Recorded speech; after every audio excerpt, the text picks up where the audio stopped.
Hey there, my name is Thomas O'Regan and I'm a property investor here in Australia. Over the last 3.5 years, me and my wife have bought 11 properties and I'm at the point now where I'm 100% focusing all my time on investing in properties, which is very exciting for me. Now, one thing I wanted to talk to you guys about today was how contracts of sale works. And when I'm talking about contracts of sale, I mean contracts of sale for purchasing properties, whether it's an investment property or a principal place of residence, doesn't matter.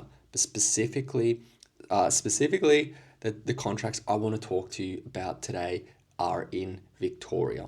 Now, Victoria and New South Wales are very similar with this from this one point, and it's different in every state. So you need to pay attention to what the conditions are and how the contracts operate in each state. But in New South Wales and in Victoria, you have a 3-day cooling off period in a contract. And this, for me as an investor, this is the most important part of the contract. And it means if you understand it, like my point is, if you understand the contracts and how they work, you can use them to your advantage. How could you use a 3-day cooling off to your advantage? So, for example, and we do it often, you might not be 100% sure about the property, but I might be sure enough that I'm willing to forego potentially like $500 or $600 to have the opportunity to secure this property. And what I mean by that is I might put an offer on a property to like immediately without having all the facts about it to secure it so no one else can buy it, because once you sign the contract and you are in 3-day cooling off period, you as the buyer have the right to either proceed with the contract or cancel the contract at a fee. But the seller does not. If you decide to pull out, they have no choice in the matter. If you decide to proceed, they have no choice in the matter. So if you sign the contract, you as the buyer, you are at an advantage, and you need to understand this, because the difference is, say for example, if the property comes on the market and you are bidding between, in a hot market, you would maybe be bidding between like 3 or 4 or 5 people, who knows, but or let's not say bidding, let's just say there are 3 or 4 or 5 other people interested in the contract.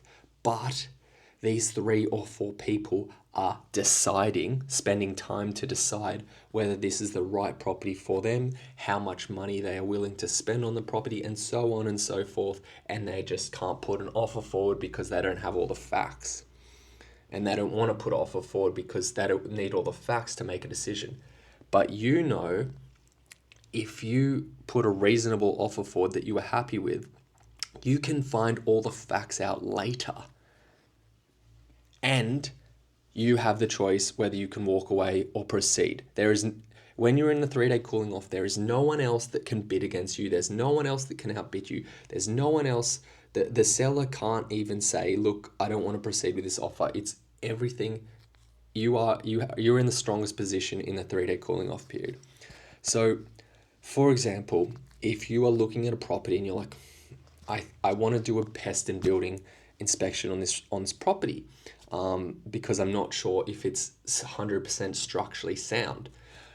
A novice might do the building and pest, and this is a very basic example, okay? But a novice might want to do the building and pest inspection prior to signing the contract.